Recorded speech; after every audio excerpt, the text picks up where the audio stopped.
ne tik skaitome ir analizuojame eilėraščius, bet kaip jūs galbūt pastebėjot, iš to kurso atsirado tokia trupučiuką Pasternako antologija. Susipažįstate su kai kuriais jo tekstais, kurie nėra analizuojami.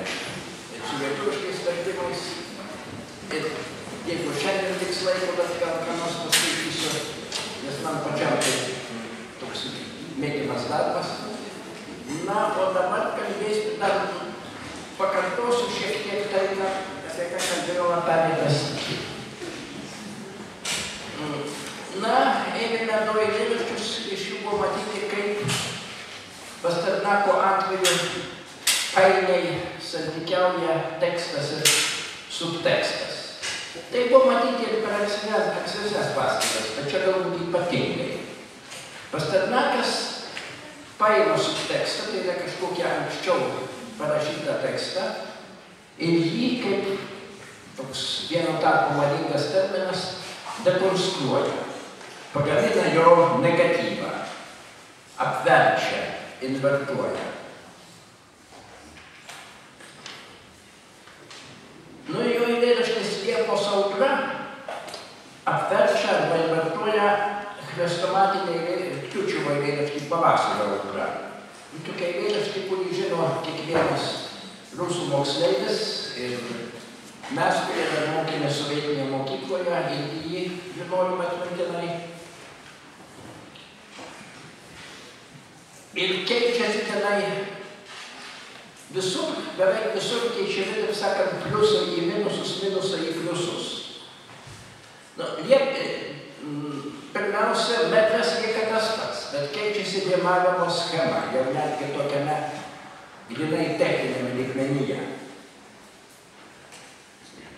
Toliau Kiučevo eilėraštyje Europa, konkrečiai Vokietija, kažkur netoli Miuncheno.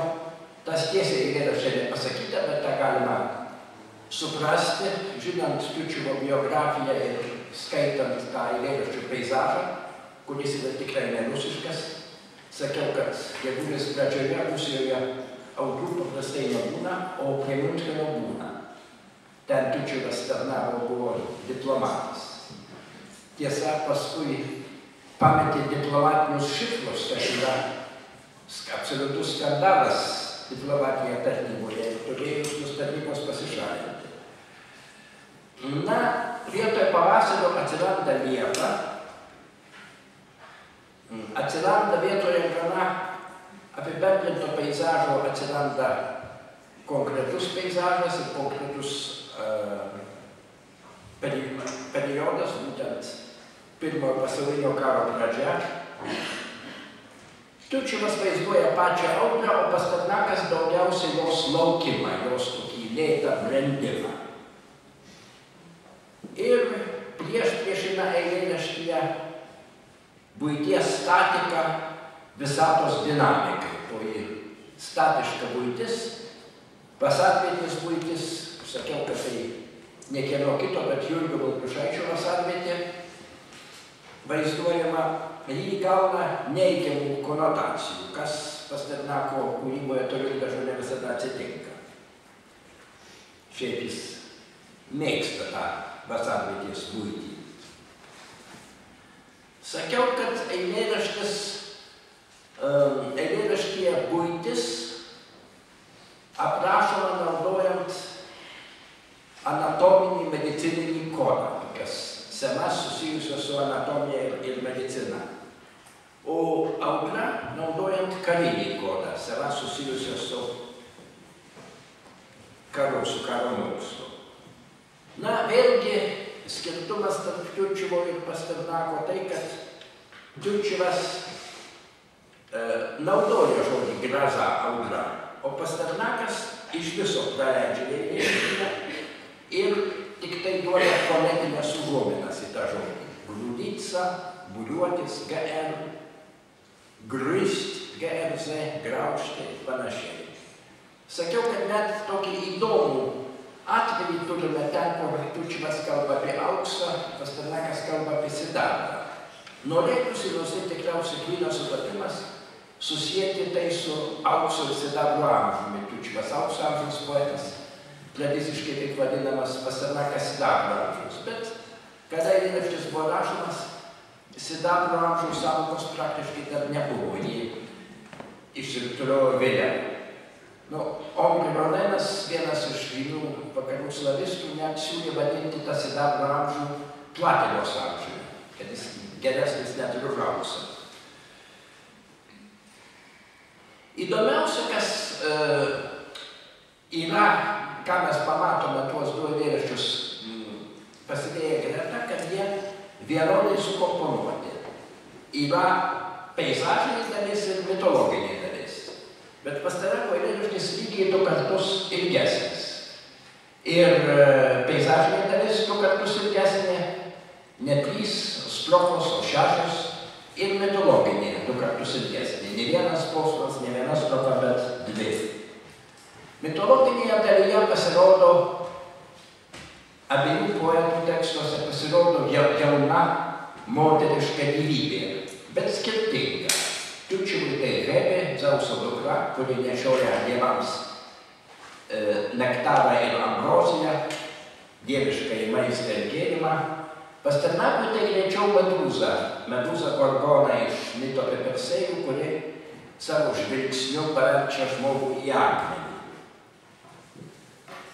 Toliau sakiau, kad ten minimi 5 veidrodžiai ir kadangi, jeigu mes jau prieiname prie teksto su prasmingumo prezumpcija, tai kodėl 5? Ką nors tas turbūt reiškia. Ir aš daviau tokius 2 interpretacijos pasiūlymus. Tai 5 pirštai, kurie nuplėšia raištį arba galbūt jį užtraukia ant akių, kad audra, žaibas per kūnę tavęs nepakeltų. Arba 5 pakopos, kuriomis bėga toji audra, virtusi gauna gyvybę ir jos minimos eilėraštyje. Baigėsi eilėraštis žodžiais, kad audra nusiplėšia kaukę. Tai tipiškas Pasternako motyvas, būtent kalbama apie tai, ką formalistai vadino deautomatizacija. Tai yra sąmonė išbloškiama iš stereotipų, iš įprastų sąvokų, iš įprastų suvokimo būdų. Nuo daiktų nuplėšiama kaukė. Daiktai matome tarsi pirmą sykį naujai. Ir tai yra geros literatūros, geros poezijos esmė, leisti juos pamatyti naujai. Tai vienas buvo eilėraštis. Antras eilėraštis, kurį skaitėme, buvo demono atminimui, pametį demoną. Pagal Lermontovo garsią poemą, kurią aš bandžiau net ir atgaivinti jūsų atmintyje šiek tiek, pagal kurią egzistuoja ir opera Rubinšteino, tą temą plėtojo po Lermontovo daug poetų. Pavyzdžiui, Andrėjus Bielas, iš kurio Pasternakas turbūt pasisavino strofiką savo eilėraščio. Lermontovo yra visai kitokia. Plėtojo Blokas. Plėtojo daugelis dailininkų, ypatingai Vrubelis. Yra 2 Vrubelio paveikslai vaizduojantis Lermontovo demoną. Viename jis sėdi apsikabinęs kelius, kitame guli nutrenktas iš dangaus, sakant, išsitiesęs ant žemės. Ir tasai, tarp kitko tasai paveikslas Vrubelio, labai žinomas, labai mėgiamas žiūrovų paveikslas Vrubelio, kuriame demonas, jaunas labai demonas, beveik berniukas sėdi apsikabinęs kelius, buvo tvirtinama, kad tai nekas kita, bet jauno Pasternako portretas. Vrubelis ir Pasternako tėvas, kuris buvo žymus dailininkas, bendravo. Bet pastaruoju metu įrodyta, kad to negalėjo būti. Bet tikrai ten demonas, kaip būtų keista, panašus į jauną Pasternaką. Na ir svarbiausia, ką aš apie tą eilėraštį kalbėdamas bandžiau atkreipti jūsų dėmesį, kad jis visas yra eliptiškas, visas sukurtas iš nutylėjimų. Sakysime, niekur neminimas demonas vardu ir netgi neminimas kaip jis arba on.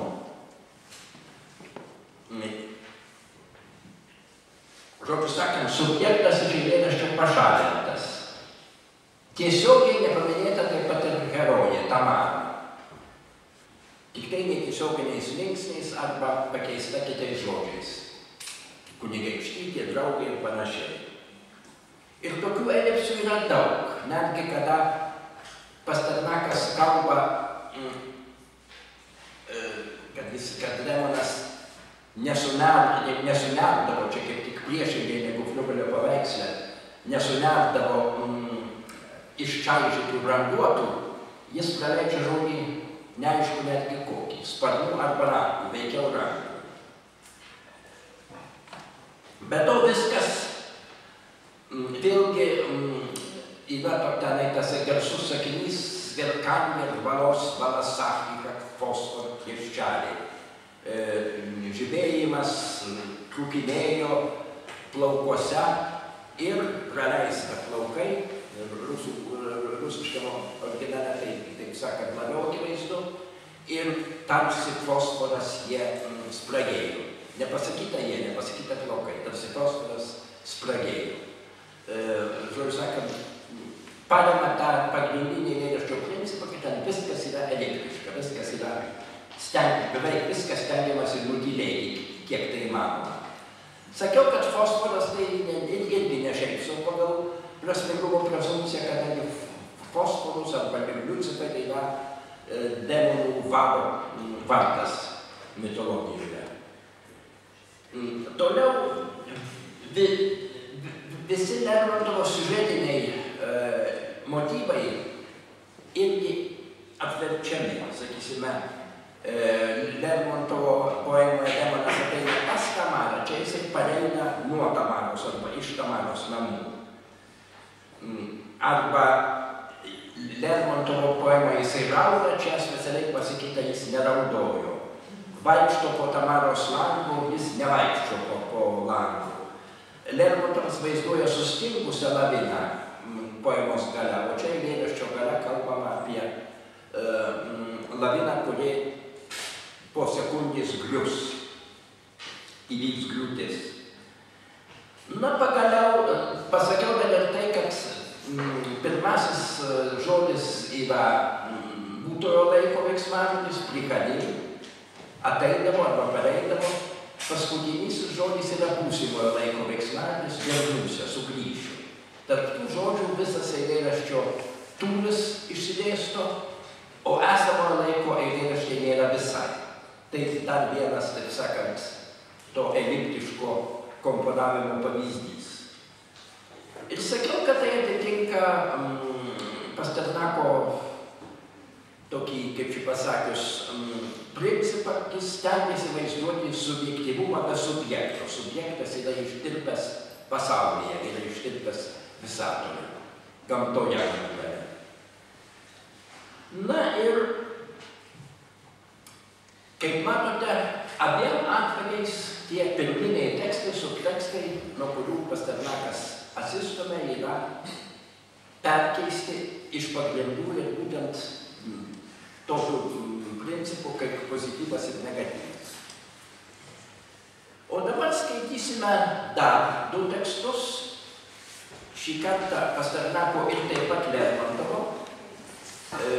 Iš pradžių Pasternako, duosiu taip pat ir pažodinį vertimą, kaip visada labai negrabų ir visiškai, taip sakant, gadinantį įspūdį dėja, bet poetinio vertimo lietuviško tuo tarpu nėra, kiek žinau. Eilėraštis vadinasi Blėsų. Луга мутила жаром лиловатым, в лесу клубился кафедральный мрак. Что оставалось мне целовать им, он весь был их, как воск на пальцах мяг. Есть сон такой, не спишь, а только снится.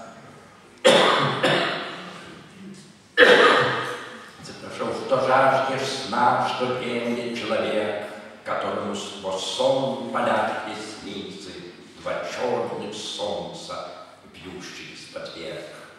Текли лучи, текли жуки с отливом, стекло стекло сновало по щекам, был полон лес мерцанием кропотливым, как под щипцами у часовщика. Казалось, он уснул под стук цепи, меж тем, как выше в терпком янтаре испытаннейшие часы в Вавиле представляют свет сходятся, плясают иглы, и сей тени манит светлят мачтовый мрак, который высь воздвигла вестому дня на синий глаз. Казалось, древность счастья облетает, казалось, вес закатом снов опять.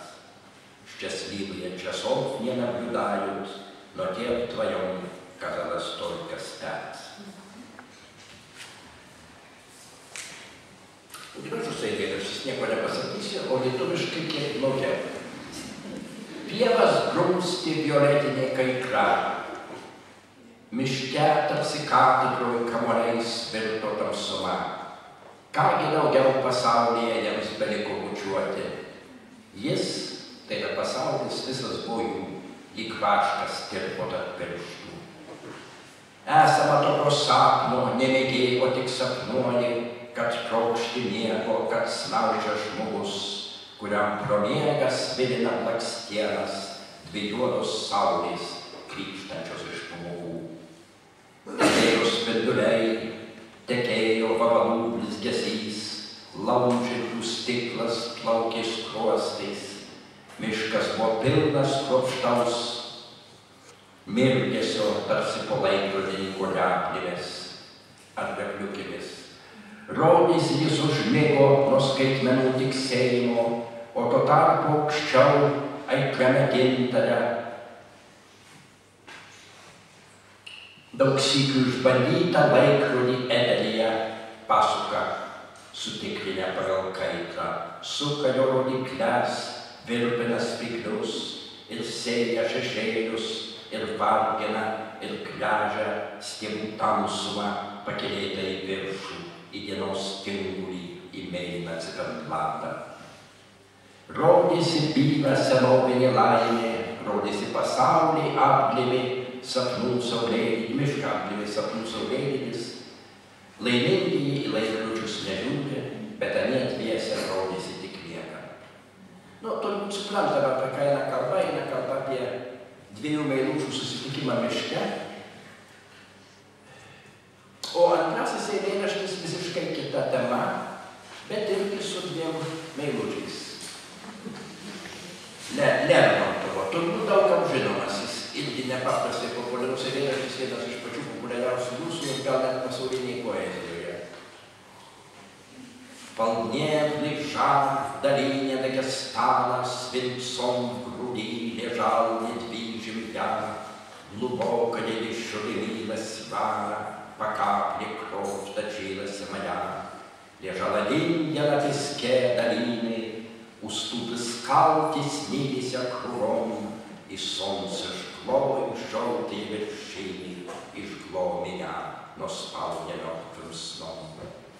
И снился мне сияющий огнями вечерний пир в родимой стороне, меж юных жен, увенчанных цветами, шел разговор веселый обо мне, но в разговор веселый не вступая, сидела там задумчиво одна, и в грустный сон душа ее младая, Бог знает чем, была погружена. И снилась ей долина Дагестана, знакомый труп лежал в долине той, в его груди дымясь чернела рана, и кровь лилась хладеющей струей. Metras, kaip matote, Pasternako Lermontovo tas pats. Dabar pažodis vertimas sapnas. Vidurdienio kaitroje Dagestano slėnyje su švinu krūtinėje aš gulėjau nejudėdamas, dar garavo gili žaizda ir pamažu lašėjo mano kraujas. Aš gulėjau vienas ant slėnio smėlio, aplink būriavosi uolų pakopos, ir saulė kepino geltonas viršūnes ir degino mane, bet aš miegojau mirties miegu. Ir man sapnavosi žiburiuojanti vakaro puota gimtojoje šalyje, jaunos gėlėmis vainikuotos moters linksmai kalbėjosi apie mane, bet nedalyvaudama linksmame pašnekesyje, viena iš jų ten sėdėjo susimąsčiusi ir jos jauna siela, nežinia kodėl, buvo nukrimstus į skaudų sapną. Ir jai sapnavosi Dagestano slėnis, tave slėnyje gulėjo pažįstamas negyvėlis, jo krūtinėje garuodama juodavo žaizda ir vėstančia srove tekėjo kraujas. Dabar ką apie tuos tekstus galima pasakyti? Pasternakas parašė tą eilėraštį savo eilėraštį 17 metais. Aš sakiau pereitą kartą, kad jo svarbiausias rinkinys Gyvybė manoji sesuo skirtas tokiai Elenai Vinograd, su kuria jis kaip tik tarp vasario, esu peršalęs, atleiskite, kaip tik tarp vasario ir spalio revoliucijų 17 metų vasarą jis turėjo romaną. Iš pradžių Maskvoje, kur jie lankė vieną Maskvos parką, kuris čia pavaizduotas matyti kaip miškas. Parkas toks, jis tikrai beveik kaip miškas. Po to jinai išvyko dirbti, kiek žinau, mokytojauti į Rusijos provinciją. Jis ten pas ją nuvažiavo geležinkeliu, mes skaitėme pereitas iki eilėraštį, kaip jis važiuoja jos, taip sakant, sutikti. Ten įvyko, jų romane įvyko dramatiški tokie postūmiai, jis romanas baigėsi. Ir tai tam, kaip jis plėtojosi ir baigėsi, skirtas visas Pasternako rinkinys. Po to poetas parašė, po to jis išleido rinkinį Temos ir variacijos. Rinkinį, kurio jisai nemėgo. Ten pateko eilėraščiai, kurie dėl vienų ar kitų priežasčių nepateko į Gyvybę mano seserį. Vienam bičiulis rašė, вышла моя 4-я книга «Личная книжки не люблю», но ее, кажется, доехала стремление к понятности. Išėjo mano 4-oji knygelė, aš jos atvirai pasakius nemėgstu, ją įvarė į aklavietę pastangos būti suprantama. Tikrai knygelė galbūt šiek tiek suprantamesnė negu Gyvybė mano sesuo. Cvetajeva labai už tai vertino taip pat ir temas ir variacijas.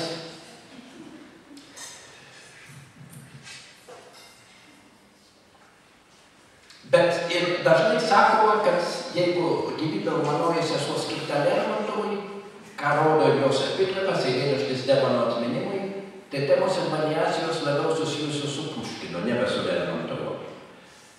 Ką mes vėliau dar matysime. Bet Lermontovo eilių pilna ir tame mažiau galbūt pavykusiame rinkinyje, kuriame vis dėlto, kaip sakė Cvetajeva, yra keletas amžinų eilėraščių. Man rodos, ir aš bandžiau įrodyti savo straipsnį, pagal kurį dabar ir paskaitą skaitau, ir pranešime, kurį aš teko skaityti Permėje prieš keletą metų, bandau įrodyti, kad tame eilėraštyje aiškus Lermontovo eilėraščio aidas.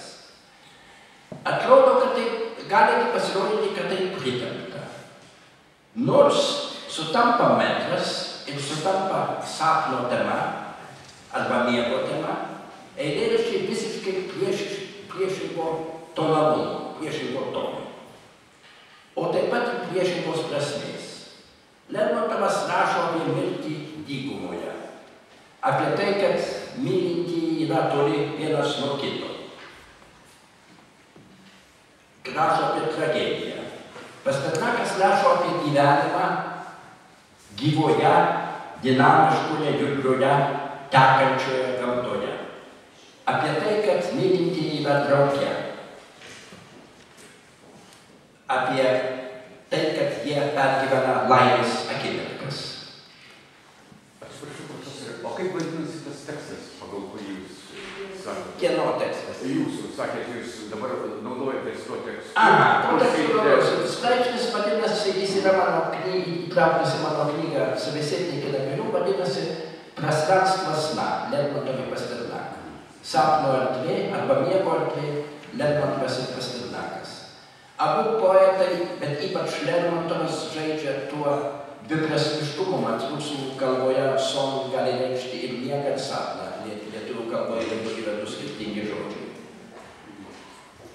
Bet aš dėlto manau, kad man pavyks parodyti tam tikrą jų tokį giluminį bendrumą tų dviejų eilėraščių.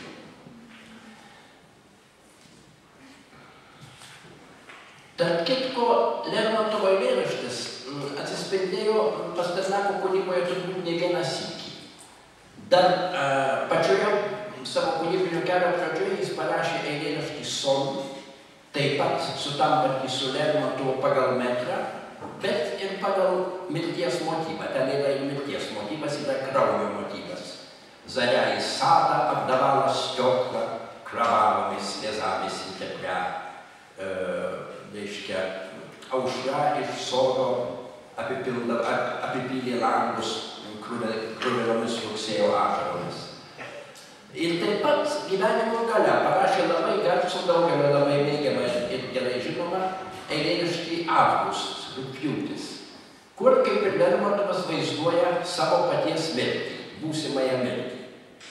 Ir tenai vėlgi yra daug sutapimų su Lermontovu, yra net ir moters paveikslas ir net mūšio lauko tema, nors labai savotiškai pateikta, ten yra žodžiai простился песня унижения, бросающая вызов женщина, я поле твоего сражения. Atsisveikinkime moterį metantį iššūkį, pažeminimo bedugniai, aš esu tavo mūšio laukas. Visai kitaip negu Lermontovo, bet mūšio laukas yra. Žodžiu sakant, atrodo, kad Lermontovo sapnas jo sąmonėje buvo nuolat, kaip turbūt kiekvieno raštingo ir išėjusio mokslus rusų sąmonėje ir daug kartų davė jo kūryboje refleksus. Pradėkim truputį nuo Lermontovo. Dar Vladimiras Solovjovas, žymusis filosofas ir vėliau Nabokovas, pasakė, kad tame eilėraštyje atvaizduotas sapnas kvadrate ar netgi sapnas kube.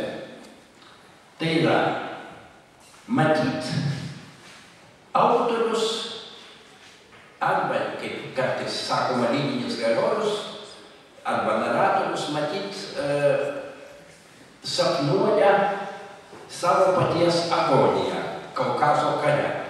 Na, tada, kaip žinoma, Dagestane, kaip tiesą sakant, ir dabar vyko karas su vietos kalniečiais, kuriame pats Lermontovas dalyvavo. Mirdamas jis mato sapne, tai jau antrasis sapnas, tolimą mylimąją. O jai sapnuojasi trečiasis sapnas. Jinai tame sapne mato mylimąjį ir įžiūri jo mirties aplinkybės ir pačią mirtį. Tai yra sapnai įstatyti vienas į kitą, arba pastatyti vienas prieš kitą kaip veidrodžiai, atsispindi vienas kitame kaip veidrodžiai. Ir be to herojų tapatybė kažkaip nuplaunama, nutrinama. Jų vidiniai pasauliai tarsi persilieja iš kūno į kūną, iš asmenybės į asmenybę. Pagaliau darosi ne visiškai aišku, kas kam sapnuojasi ir ar sapnuojasi iš viso. Ar yra didvyris herojus ir herojė tikrovėje, ar abu egzistuoja tik tai sapne. Ir taip toliau. Tokia, kaip sakant, visiškai nutrūktgalviška konstrukcija yra labai modernistinė ar netgi postmodernistinė. Ji būtų labai būdinga, pavyzdžiui, Lotynų Amerikos autorių, argentiniečių autorių, ispaniškai rašysim, kaip visi argentiniečiai, Jorge Luisui Borgesui. Yra jo apsakymas Griuvėsių vieta. Jeigu turėsit laiko po paskaitos, aš galėsiu tą apsakymą jums išdėstyti, jis labai įdomus. Vadinasi, tai labai primena Borgeso apsakymus.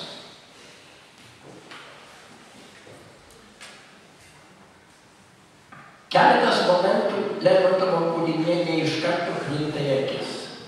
Pirmiausiai pati sapno kategorija taip pat yra savotiškai miglota. Dėl to, kad tai, ką mato herojus, tai, ką sapnuoja herojus, tai ne tiek sapnas, kiek priešmirtinis klinėjimas. Tai, ką sapnuoja herojai, yra ne tiek sapnas, kiek vaizdinys jai kilęs budint. bet tiesiog susimaščius, nebesiklausant draugų pašnekesio. Antra, ką irgi ne iš karto galbūt pastebime, eilėraščio centre įvyksta keistas laiko šuolis. Herojus miršta vidurdienį, pabrėžta vidurdienį skaidra, o ji, jo mylimoji mato jo mirtį, ji yra, reikia manyti, arba Maskvoje, arba Peterburge. O Maskvoje ir Peterburgas ir Dagestanas, kaip dabar pasakytume, yra toje pačioje laiko juostoje. Tai yra, jie neegzistuoja tame pačiame laike, tą pačią valandą. Bet ji kažkodėl jau vakare, ji kažkodėl jau vakaro puotoje. Ji mato tą agoniją vėliau. Sapnai tarsi prasilenkia erdvėje ir laike. Eilėraščio pradžioje herojus dar neperėjo į mirties karalystę, o gale herojė mato jį, arba jis pats mato save per jo sapną, jau mirusį, kada agonija pasibaigė. Znakomy krūv, pažįstamas lavonas, pažįstamas negyvėlis gulėjo tame slėnyje. Tai yra, kitaip sakant, herojus per heroję persikelia į netolimą ateitį. Ir toje ateityje grįžta pas save. Tuo metu, kada ateities nebėra ir jo paties jau nebėra. Jis pergyvena sapne tai, ko pagal definiciją pergyventi negalima, tai yra savo paties mirtį. Čia galima kaip išnaša pasakyti, kad Lermontovas, kaip tvirtina jo biografai, pavaizdavo istoriją atsitikusią vienam jo pažįstamam, ne jam pačiam, kuris tikrai gulėjo Dagestano slėnyje sunkiai sužeistas, bet liko gyvas.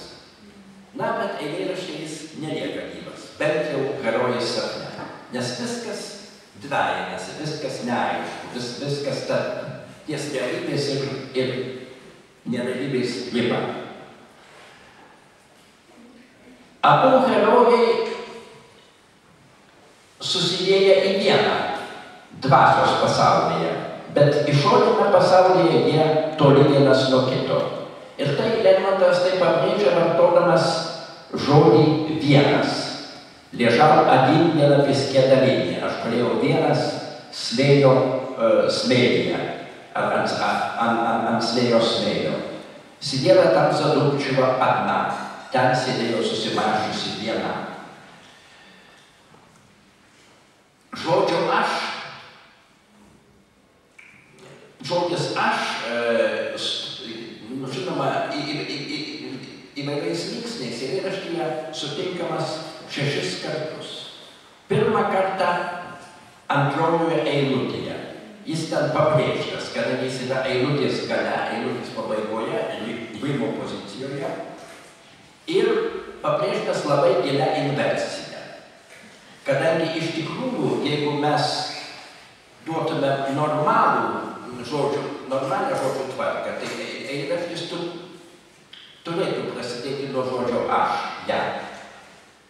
Aš gulėjau nejudėdamas vidurdienio kaitroje Dagestano slėnyje su švinu krūtinėje. Я лежал недвижим, со свинцом в груди, полдня лежал в долине Дагестана. Žodžiu sakant, ta inversija dar sykį pabrėžia žodį aš. Herojaus izoliuotumas, herojaus atskirumas nuo herojės labai emfatiškas, labai, taip sakant, juntamas. Pasternakas šitą konstrukciją visiškai apverčia. Pasternako herojus ir herojė yra kartu. Ir apie juos sakoma dviese, dvajau. Ne žodis vienas, o žodis dviese. Žodis dviese sutvirtintas skaitvardžio du arba dva čornį solca, dvi juodos saulės, kalbama apie akis.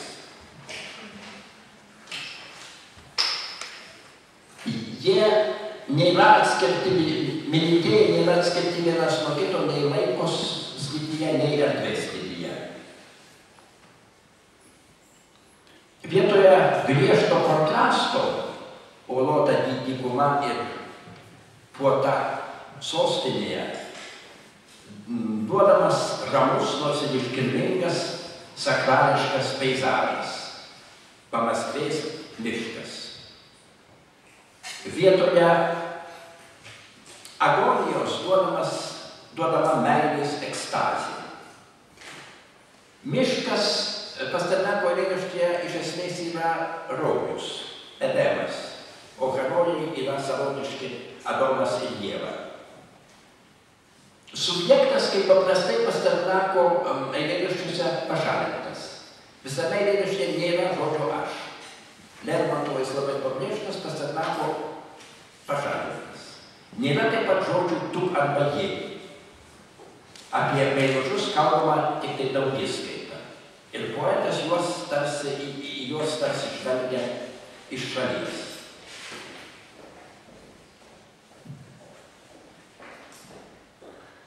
Sapnas miegas taip pat yra kategorija, taip pat šiek tiek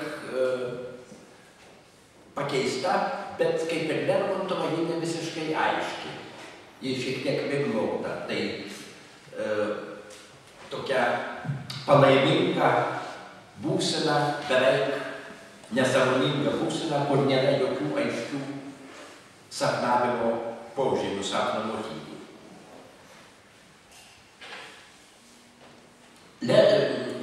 Lermontovas pabrėžia laiko šuolį, kaip sakiau, iš vidurdienio į vakarą.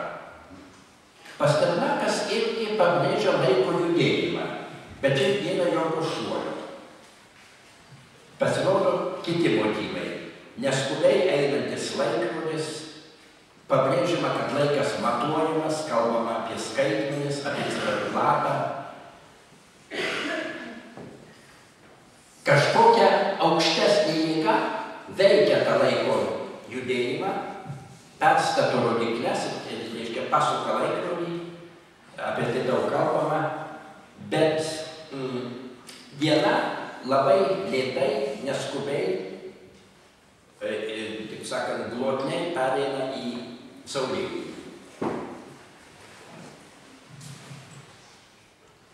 Vietoje mirties duodama aukščiausioji gyvybės fazė, būtent meilės ekstazė. Nu taip, galbūt drastiškai pasakius, orgasmas arba akimirkos tuojau po jo. Mažorinis motyvas. Invertuotas dar vienas labai svarbus motyvas – tekėjimas. Lermontovo eilėraštyje teka kraujas. Ir lėtas kraujo lašėjimas iš pradžių, o paskui stipri, bet vėstanti srovė. O čia Pasternako teka šviesa ir kruta krapšta smulkūs gyvūnai, laužikai, vabalai ir taip toliau. Vis dėlto kažkas iš Lermontovo teksto be abejonės lieka, nes agonija ir toks meilės nuovargis tai labai artimos sąvokos. Nuo senų laikų, nuo graikų filosofų įprasta aukščiausią meilės fazę vadinti mažąją mirtimi.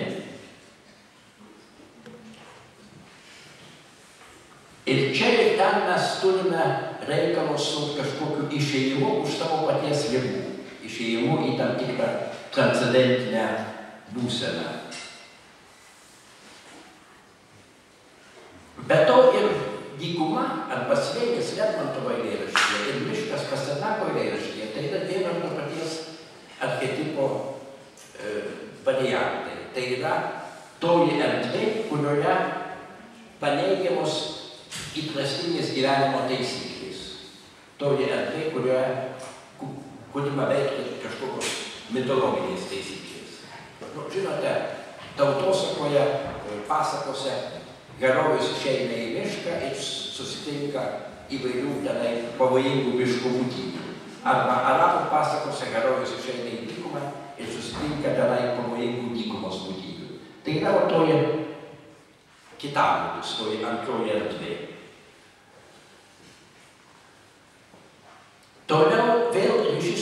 galėtų matyti pirmojo eilutėje. Ir pirmojo eilutėje Lermontovo yra žodis kaitla, Valnievnė žar, vidurinio kaitloje, ir Pasternako, Luga, motyva, žara, milavata. Pievas prūstė violetinė kaitla. Sutampa netgi tų eilučių ritminė forma. Praleistas kirtis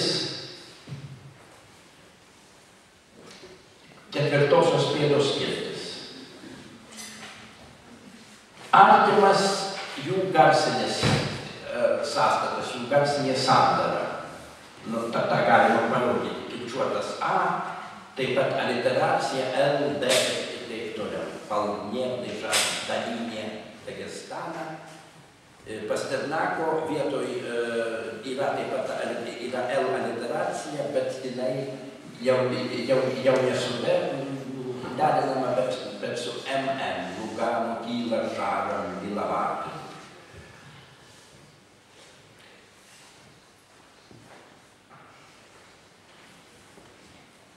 Lermontovo toji veiksmo aikštelė iš pradžių taip vaizduojama. Iš pradžių tarsi kino kadre duodamas toks bendrasis planas. Vėliau stambesnis planas, nejudli herojaus figūra. Toliau dar arčiau privažiuoja kamera, mes matome žaizdą jo krūtinėje, paskui matome kraujo lašus. O Pasternako šiek tiek kitaip. Iš pradžių atvirkščiai Lermontovui. Planas darosi platesnis. Panorama nuo pievų ir miško pereinama prie viso pasaulio. Bet tai toks truputį apgaulingas manevras, kadangi vėliau vėl pereinama prie herojų ir prie herojų kūno detalių, panašiai kaip pas Lermontovą. Lūpos, kalbama apie pabučiavimus ir pirštai. Pasaulis tarsi vaškas tirpsta tarp pirštų. Pastebėsime, kad žmogus visur pavaizduotas ir Lermontovo ir Pasternako pavaizduotas metodimiškai. Lermontovo krūtinė su žaizda, o Pasternako blakstienos, vokai, skruostai ir taip toliau.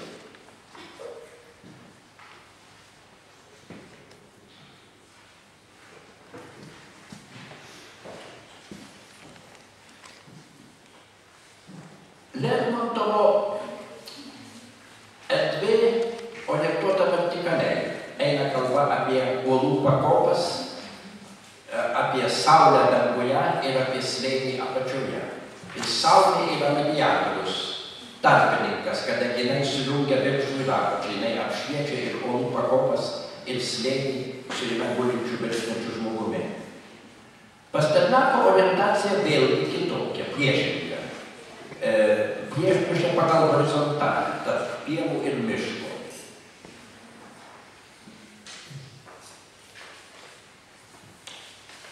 Saulė yra ir Lermontovo ir Pasternako eilėraštyje, bet Lermontovo eilėraštyje tai tikroji saulė, saulė esanti danguje.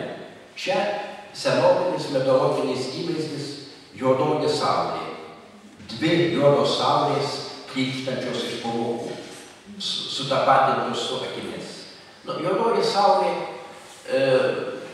tas įvaizdis randamas dar Rigvedoje, pavyzdžiui, senovės indų mitologinėse giesmėse, daug kur kitur.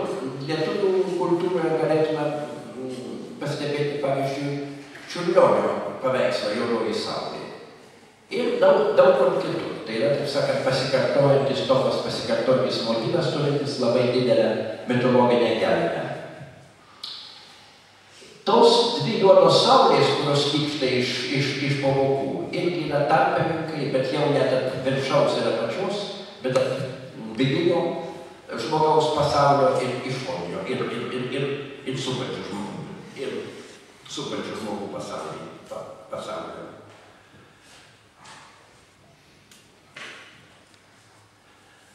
Pagrindinis žodis, svarbiausias abiejų eilėraščių žodis son, sapnas arba miegas. Abiejose eilėraščiuose Lermontovo ir Pasternako duodama su referentacija, ne iš karto, tik antrojoje strofoje. Ir vieno ir kito poeto antrojoje strofoje. Lermontovas jį vėlgi pabrėžia, kadangi pastato ėjimo poziciją pačiame antrosios strofos gale.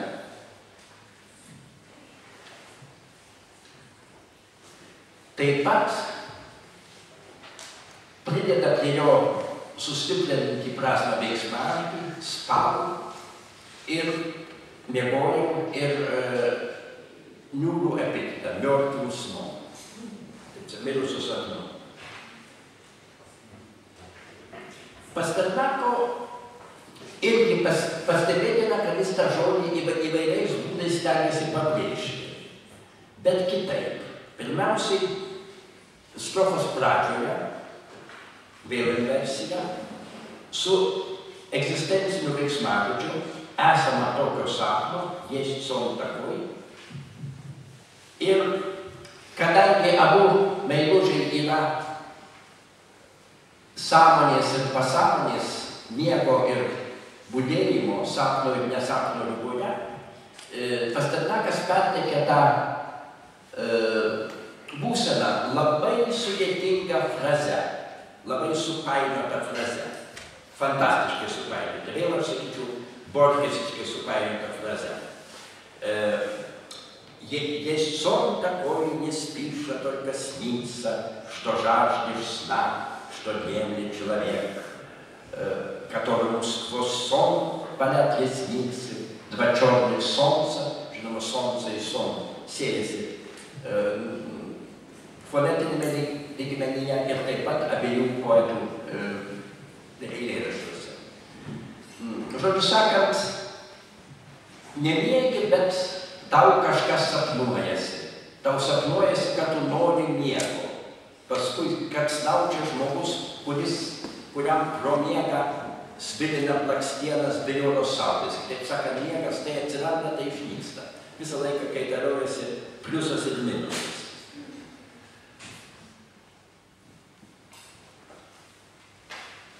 Atsiranda vėlgi kažkokia siurreali, taip sakant, būsena, nemažiau sudėtinga, nemažiau daugiasluoksnė negu tie Lermontovo sapnai, kurie atsispindi vienas kitame, tarsi veidrodis veidrodyje.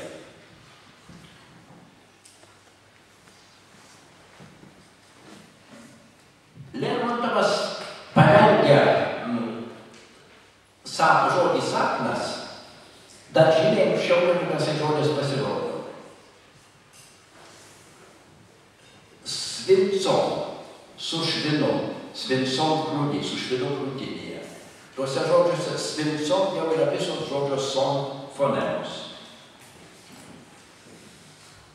Toliau, ustupis kaltis mylėse krūgom, uolų pakopos būriavosi aplinkui. Ties mylėse tame žodyje slypi kitas žodis – snylėse. Ir pasąmonės lygmenyje pasiekiamas efektas, kad tos uolų pakopos tik tai sapnuojasi. Ir taip toliau.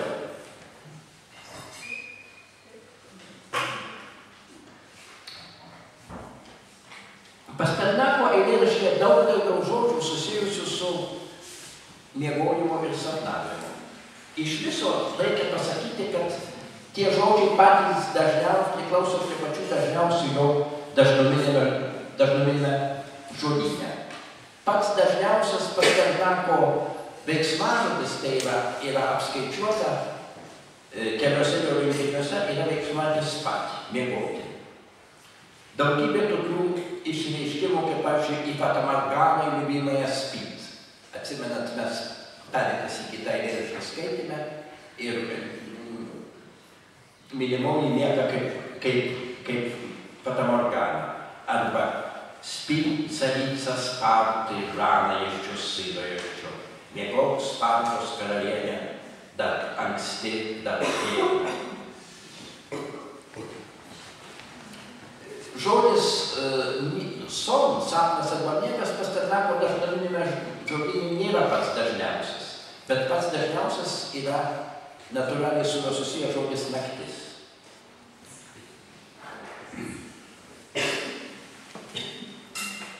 Be to,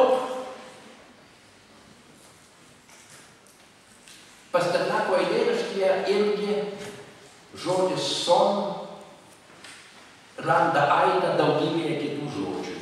Solca, snavala, sėjutkiai, sėjai.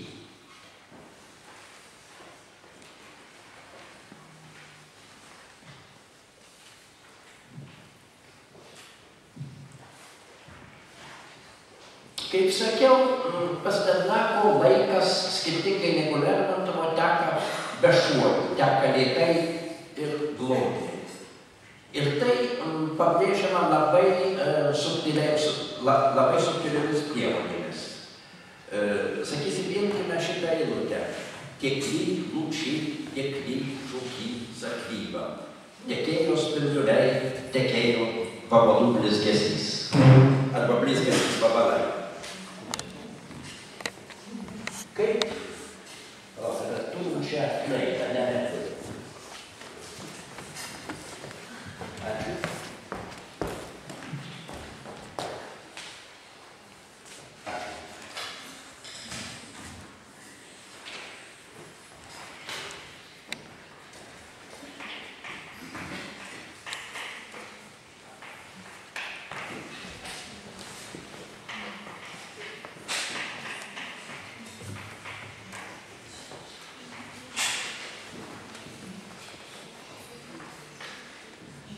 Tai vienintelė eilutė visame Pasternako eilėraštyje, kuriame žodžių ribos ir pėdų ribos sutampa. Pirmoji pėda baigėsi pėda, baigėsi žodis. Antroji baigėsi pėda, baigėsi žodis. Baigėsi pėda, baigėsi žodis. Baigėsi pėda, baigėsi žodis.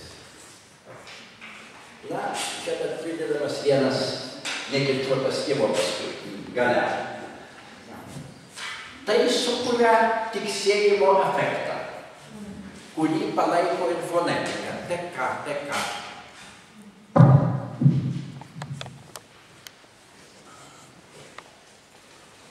Toliau nepaprastai efektinga aliteracija. Stiklos, tiekos, snavala paščiekam.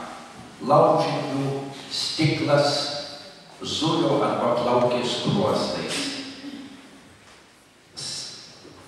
Kaip pastebėjo vienas amerikiečių Pasternako žinovas, žodis stiklas, čia gali būti suvokiamas ir kaip veiksmažodis, kaip būtojo laiko veiksmažodis, stiklo, nutekėjo.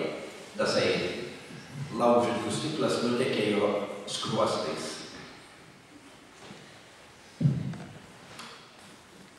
Miško mirgėjimas prilyginamas laikrodininko darbui. Ir čia tai daroma labai ryškiais ritminiais efektais.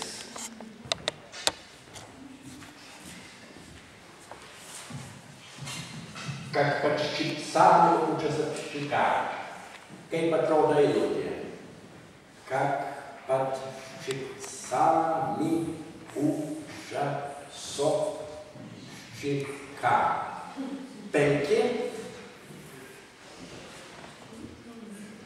Penki vadinasi nekirčiuoti skiemenys. Ir pradžioje 3 iš eilės nekirčiuoti skiemenys.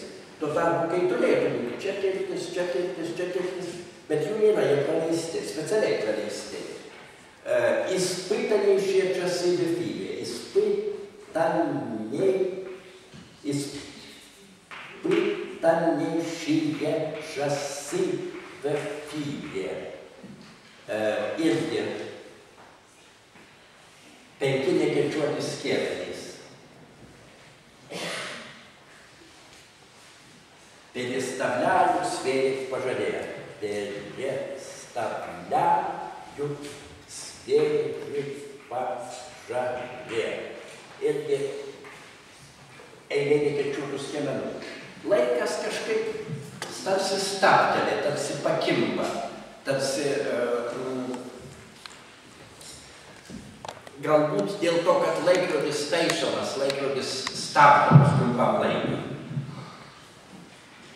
Be abejo, tas neskubus ir nelygus laiko judėjimas perduodamas ritmu kaip aikonas. Ritmas čia yra laiko judėjimo aikonas. Laikrodininkas, kuris čia minimas, gali būti lengvai metaforiškai perskaitomas kaip Dievas. Taip sakant, gerai žinome seną filosofinį posakį, kad Dievas yra tas laikrodininkas, kuris užsuka visatos mechanizmą. Ypatingai deistų, taip sakant, filosofijoje. Užsuka mechanizmą ir toliau visą tai jau eina pati, toliau jau Dievas nebereikalingas. Na, bet Pasternakas šitos interpretacijos taip jau primygtinai nesiūlo. Dėl to, kad pas jį veikia ne Dievas, o kažkokia neapibrėžta jėga. Išreiškiama daugiskaitinėmis veiksmažodžio formomis. Переставляют, переводят, сотрясают игли, сеют тени, мают и сверлят. Масштабы мрак, который высь воздвигла. Я очень galbūt neversiu į lietuvių kalbą, bet kiekvieną kartą mes turime kažkokią daugiskaitą, kuri kažkokią užuominą į beasmenę jėgą, kuri judina tą laiką, beasmenę. Dievas yra asmuo, čia beasmenė jėga. Vėl tipiškas, tarp kitko, Pasternakui semantinis ėjimas.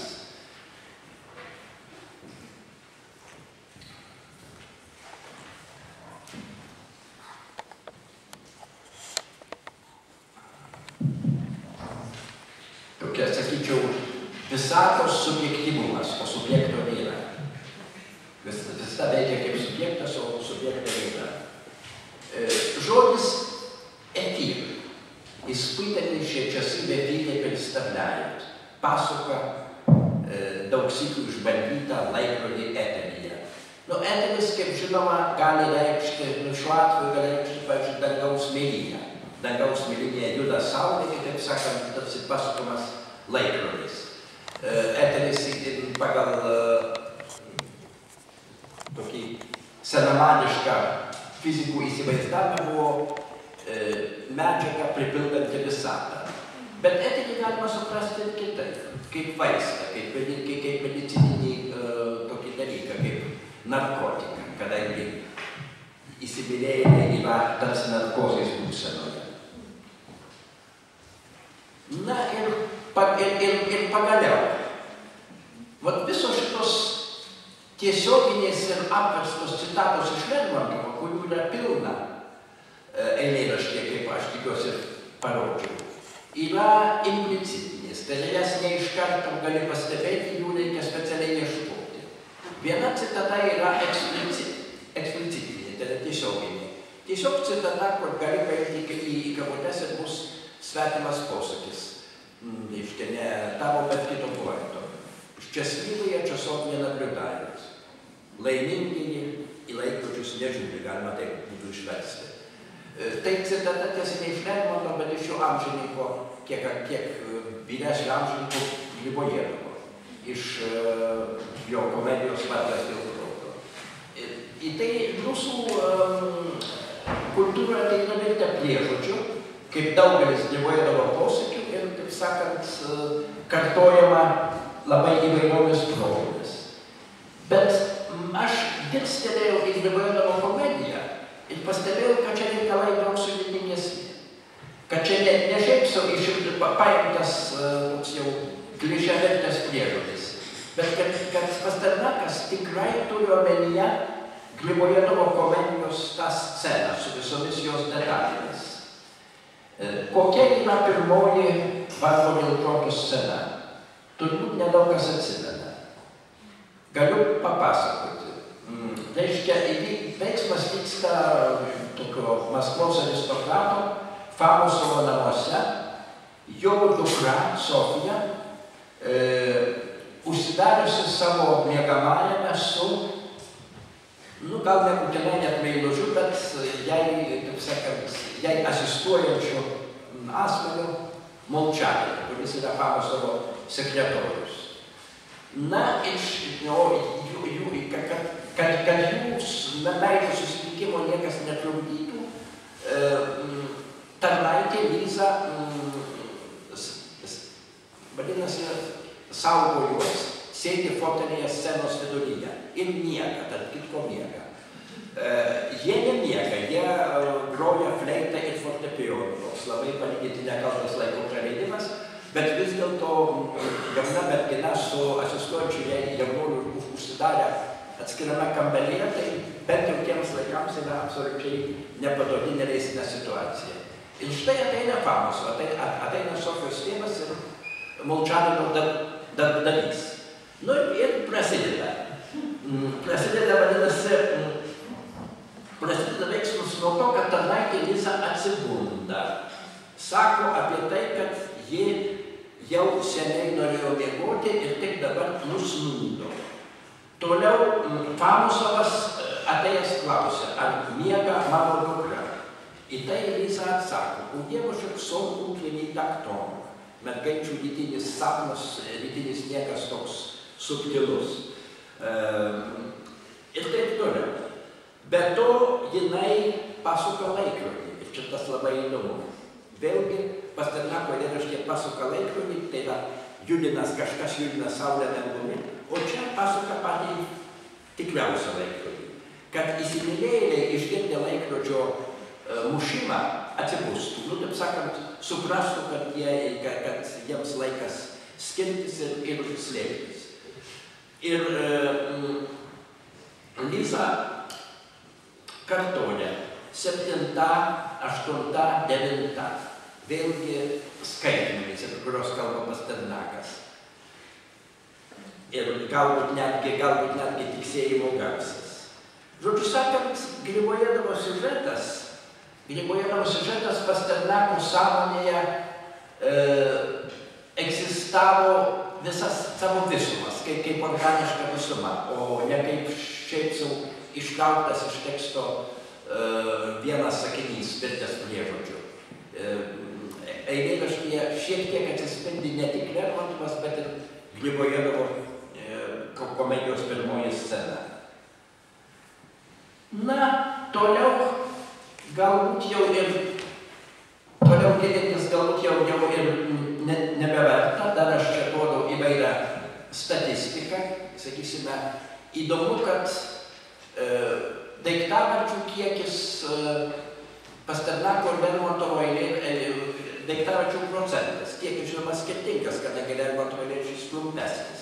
Bet daiktavardžių procentas ir viename ir kitame eilėraštyje sutampa. Bet Pasternako tai yra smulkūs daiktai, Lermontovo stambūs, vėl inversija. Stambūs kontūrai, Lermontovo mažos krebždančios būtybės ir, taip sakant, gamtos detalės, tokios kaip stygliai. Toliau veiksmažodžių Pasternako procentas yra žymiai didesnis. Pasternako pasaulis dinamiškesnis. O būdvardžių Lermontovas duoda žymiai daugiau, bet abudu duoda tą pačią spalvinę gamą. Juodą ir geltoną. Tiesa, Pasternakas prideda dar ir violetinę, kurie šiek tiek sušvelnina tą tokį griežtą, aštrų juodo ir geltono kontrastą. Na ir matome, kad čia vėl jau kelintą kartą turime reikalą su negatyvu. Atsimenate, kad pirmasis eilėraštis, kurį mes nagrinėjome, kurį aš išverčiau pirmą eilutę kaip vasaris, rašalas ir verksmas, februarį dastačiai byli plakat, vasaris gauti arba rasti, susirasti rašalo ir verkti, kad tai atitinka Anenskio eilėraštį, juodas pavasaris, bet Anenskis visiškai perdirbamas. Pas Anenskį susitinka dvi mirtys, pas Pasternakų susitinka dvi gyvybės. Pas Anenskį susitinka miręs, negyvas arba metintis pavasaris ir laidotuvių procesija. Pasternako eilėraštyje susitinka rašantis poetas ir atgimstanti gamta. Taip sakant, kaktomušomis sustumiaus dvi gyvybės. Alinskis taip jau gana dekadentiškai kalba apie žlugimą, irimą, Pasternakas kalba apie kūrybinį impulsą. Lygiai taip pat buvo su puotomis, eilėraščių puotos, kurį mes irgi skaitėme prieš keletą dienų. Ten ryšys su Tiutčevu. Tiutčevas kalba apie mirtį Romos ore, apie mirtiną ligą, kurios, taip sakant, mikrobą, jeigu norite, tais laikais dar nebuvo tokio supratimo, tiesiog sakė pageręs oras, blogas oras yra pasklidę Romos ore. Pasternakas kalba apie kūrybinį impulsą, apie nuolatinį kūrybos atsinaujinimą, kitėjimą, apie jos nenutrūkstamą judesį. Nors labai daug, taip sakant, detalių ir motyvų paimta iš Tiutčevo, bet viskas apversta. Kalbėjome apie tai, kaip jis keičia Lermontovo demono motyvą, kaip jis keičia Tiutčevo audros motyvą. Žodžiu sakant, beveik visada dekonstruoja svetimą tekstą. Duoda jo negatyvą, ten, kur yra pozityvas. Arba, jei norite, duoda pozityvą ten, kur yra negatyvas, bet principas yra tas pats. Juoda ir baltas sukeičiama vietomis. Visa tai paaiškinama, jeigu kalbėti apie literatūros psichologiją, Jeilo profesorius ir vienas iš pačių žymiausių amerikiečių literatūrologų Haroldas Blumas. Haroldas Blumas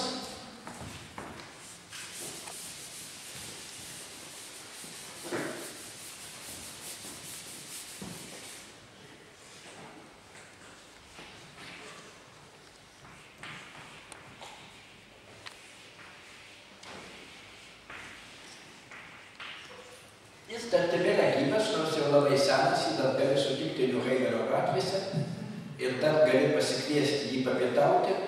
Ką aš esu daręs, taip sakant, tai yra priimta Jeile. Haroldas Blumas sukūrė ir tas jau įėjo į literatūrologijos tokią kasdienę apyvartą sąvoką anxiety of influence.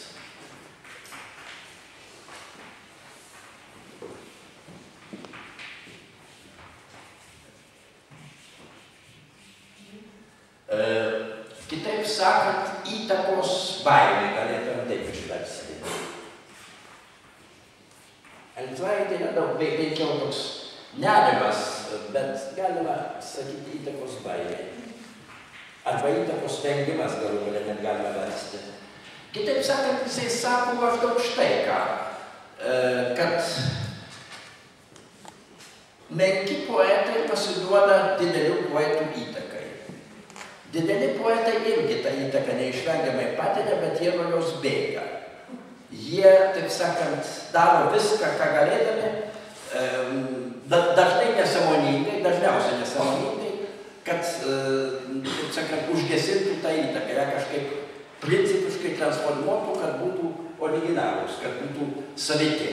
Ir štai Pasternakui labai stipringa šita įtakos baimė. Jis jam daro įtaką Alinskis, jam daro įtaką Tiutčevas, jam daro įtaką Lermontovas, jam daro įtaką galų gale Gribojėdovas, bet kiekvieną kartą taip transformuojama, kad tą įtaką pastebėti sunku. Bet galima. Vis tiek visose mūsų nagrinėtuose tekstuose lieka tasai, vadinasi, lieka ankstesnių tekstų pėdsakai. Labai aiškus pėdsakai, aiškus, jeigu įsižiūri į tą tekstą, bet tada jie darosi aiškus, bet jie tikrai yra, tos tekstus jungia daugybė siūlų. Na, tai yra tai, kas toks teksto nagrinėjimas kitų tekstų fone, kaip jau sakiau, yra vadinamas makroskaitymu, bent aš norėčiau jį vadinti makroskaitymu. Sekančią paskaitą mes nagrinėsime Pasternako eilėraščių, kurio bus žymiai daugiau mikroskaitimo, bus daugiau žvelgsime ne į ankstesnius aplinkinius tekstus, bet į tekstą kaip po tokį, kaip jis struktūruojamas, kaip jis sudarytas, kaip organizuojami jo įvairūs lygmenys. Ir tai jau bus paskutinis mūsų susitikimas su Pasternaku. Po to dar paskaitysime porą Cvetajevos eilėraščių, po to galbūt vieną Achmatovos. Tai tiek dabar reiškia mums kaip paprastai lieka apie 15 minučių.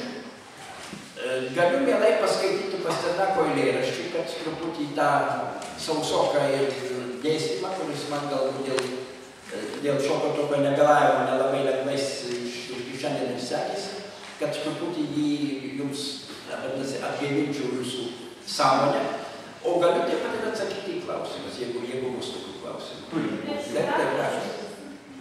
Aš čia pasirašiau keletą klausimų, bet aš padarysiu apjungti bent jau kokius 3 klausimus į vieną klausimą.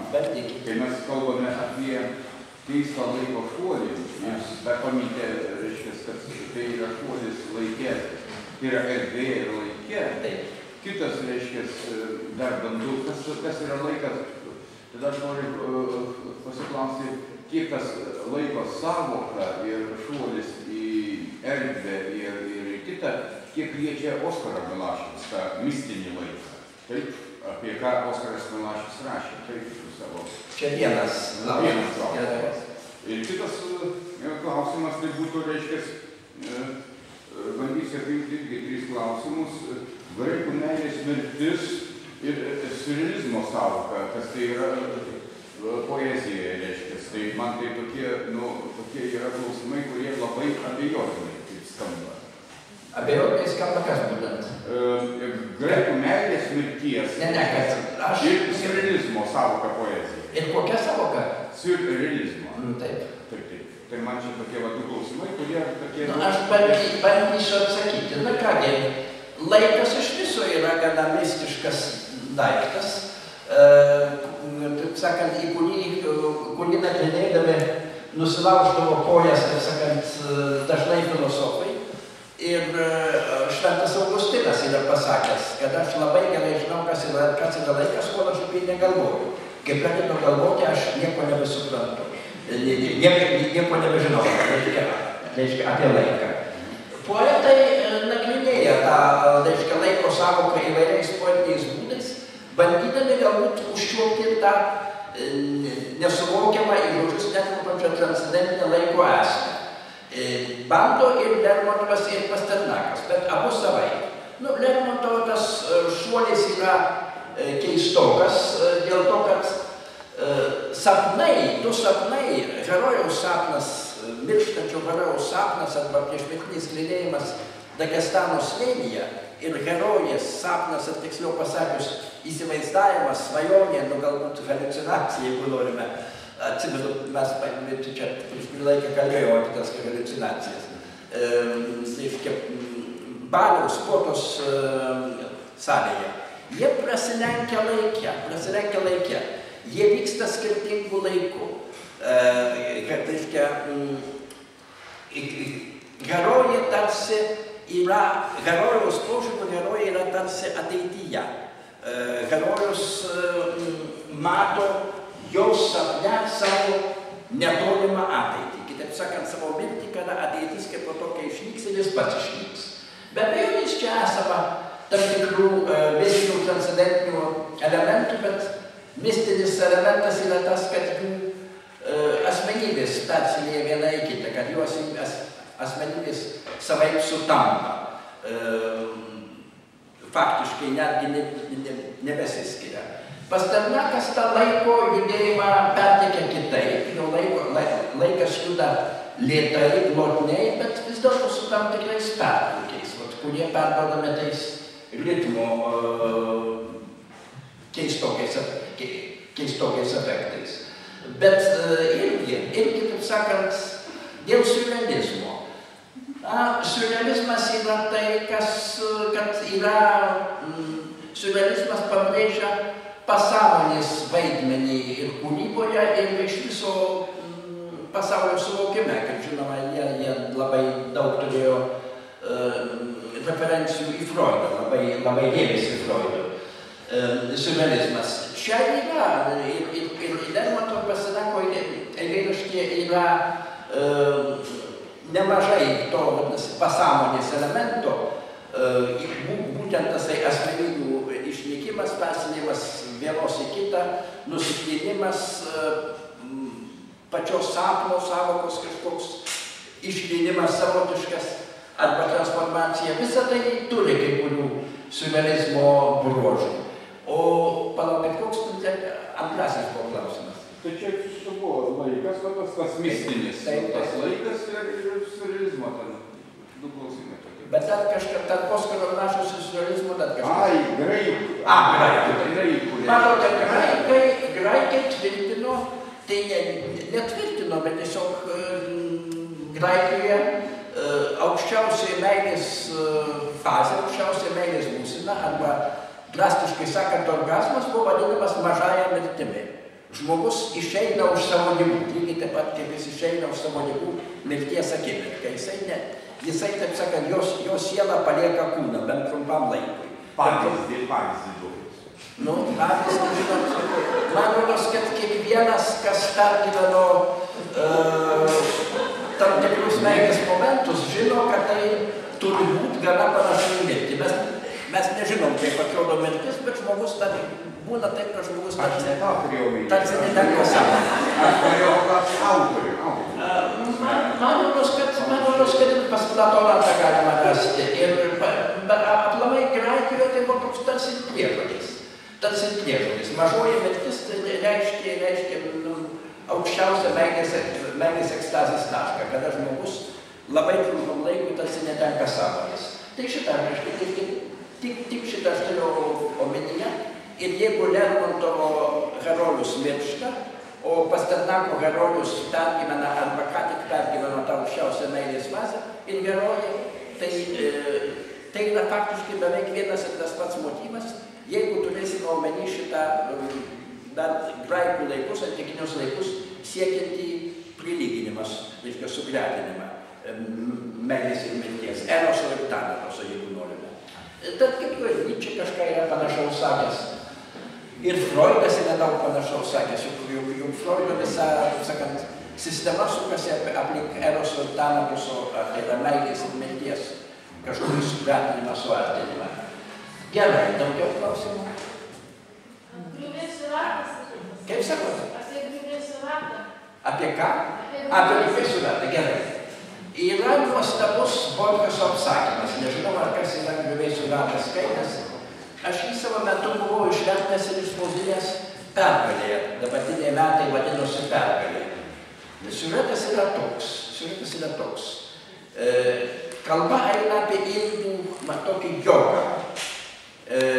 Jogą, kurio tikslas yra susapnuoti žmogų, susapnuoti jį su visomis detalėmis. Taip, kad jis virstų, kad jis pasidarytų gyvas. Ir jogas užsidaro tokiame sugriuvusios šventyklos griuvėsiuose, griuvėsių rate ir beveik ištisai miega. Ir savo sąmonę nukreipia tą linkme, kad jam sapnuotųsi jaunuolis. Visa aiškiau ir aiškiau. Sunkiausia, reiškia, sapnuoja jo veido bruožus, sapnuoja jo kūno išvaizdą, sapnuoja kiekvieną, vadinasi, nagą, kiekvieną raukšlę. Sunkiausia, kaip sako Borgesas, buvo susapnuoti plaukus, nes kiekvieną plauką reikėjo sapnuoti atskirai.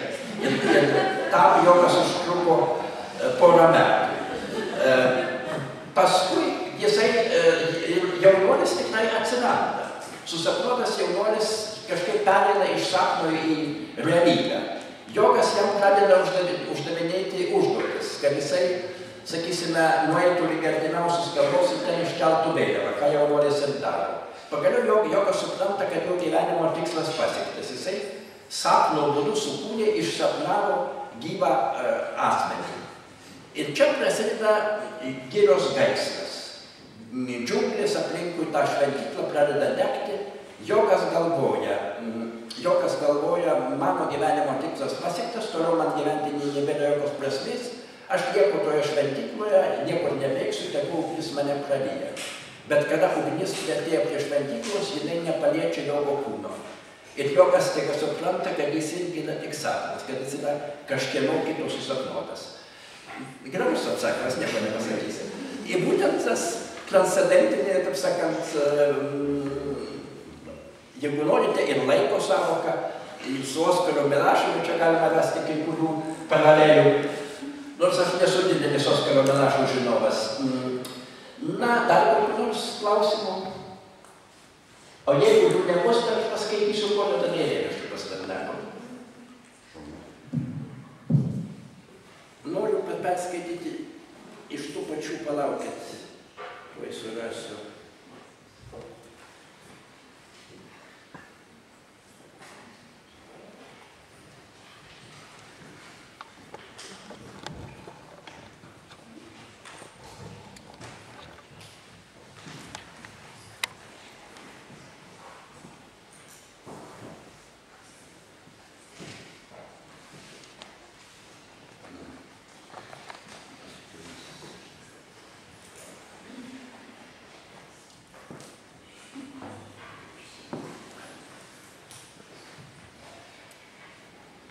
Negaliu rasti, o čia nėra, kaip čia nėra alfabetinio žodyno. Nu, bandysiu galbūt tą perskaityti.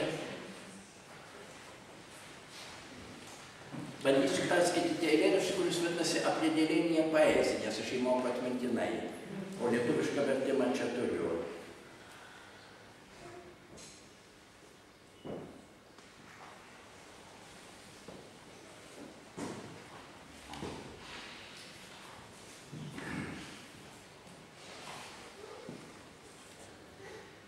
Это круто налившийся свист, это щелканье ставленных льдинок, это ночь леденящая лист, это двух соловьев поединок, это сладкий заглохший горох, это слезы вселенной в лопатках, это с пультами флейт Фигаро не свергается градом на грядку.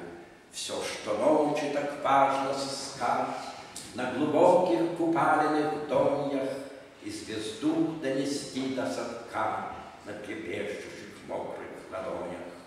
Площадь досок в воде духота, небосвод навалился льхою, этим звездам к лицу хохотать, а вселенная место глухое. Toks truputį nebe humoro eilėraštis, o lietuviškai skamba poetinis vertimas šitai, poezijos apibrėžimas. Atsiprašau? Mikrofoną. A, taip. O rusiškas tekstas kažkaip daėjo ar nedaėjo? Tai švilpimas aštrus ir blakus, tai suirusios ledo grandinės, tai naktovinis tinklas lapus, tai lakštingalus kančios krūtinės. Tai pasaulis prie savo tvoros, savo ašaras ankštyses skaito. Tai daržavit kruša Figaro, garsiai galima iš pultų ir fleitų. Tai tamsygiai išnaršius žemes, pakilėsi maudyklės paviršių ir žvaigždyną į skiaurą atneš į sukniaužus tarp virpančių pirštų. Koks tvankumas virš liepto lentos, horizontas užkliūva lyg alksnis, o žvaigždėdulos nusikvatos, bet pasaulis, taip sakant, bebalsis. Bet dabar pabandysiu dar vis dėlto surasti tuos Vorobjovo kalnus. Irgi atsimenu, kad galbūt ne žodis žodin. Atsiprašau, tarp virpančių pirštų Radauskas atsitiktinai atsirado. Kur ten yra Radausko? Tarp virpančių pirštų. Alyvos įkrinta pro plaukus ir štirpų. A, taip. Nu, Radauskas Pasternaką mėgo ir mokėjo atmintinai. Čia be abejonės Radausko poezijoje Pasternakos tekstų yra tiek ir tiek. Jis vertė Pasternaką, jis vertė iš leitenanto Šmito, išvertė gabalą Pono Vėromovo arba, sakysim, buvo toks žurnalas Raštai, leistas 40 metais Sovietų okupacijos pradžioje, kur Petro Cvirkos redaguotas, kur Radauskas išspausdino eilėraštį apie vertimus.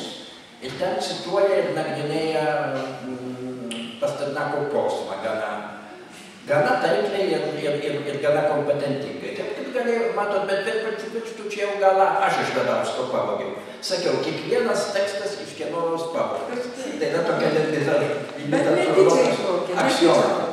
Netyčia, žinoma, netyčia. Žinoma, kartais būna, kad ir tyčia. Yra tokių atvejų. Pavyzdžiui, yra Odeno toks eilėraštis, kuriame kalbama, kad aš įsivaizduoju tą Anglijos kaukakmenį tada, kai aš galvoju apie mirtį arba dangų. O aš tą pacitavau viename eilėraštyje, tik tą kažkokį provincijos galvyną, vietinį baroką, matai, kada vaizduojas mirtį arba dangų.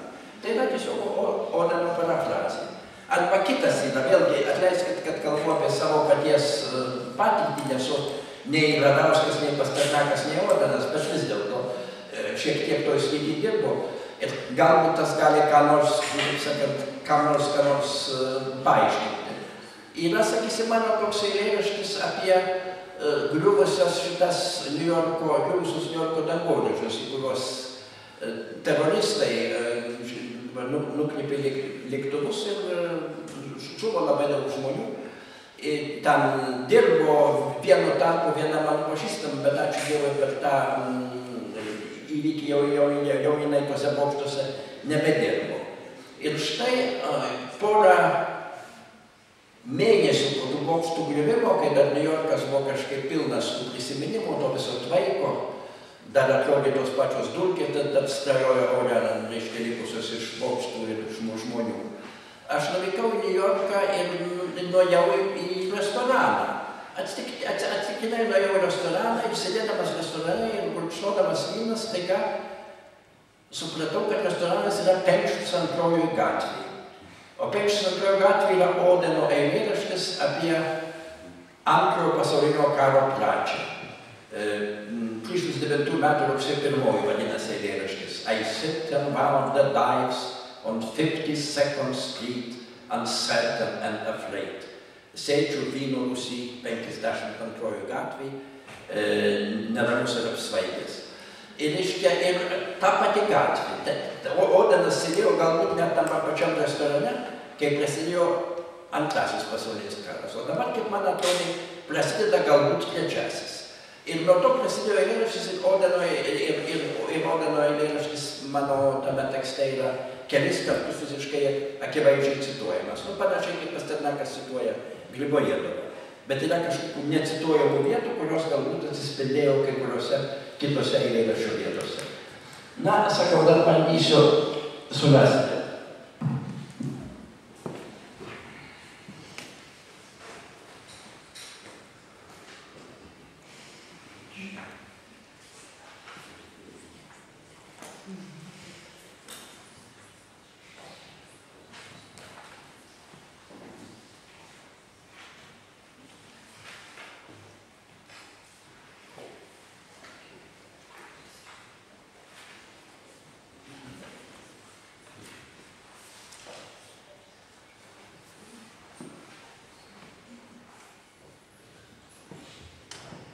Čia yra iš to paties rinkinio Kiemo įvadiacija. Bet gal tada perskaitysiu dar vieną eilėraštį irgi, kaip prasideda poezija Pasternako, labai tipiškas eilėraštis. Mikrofon.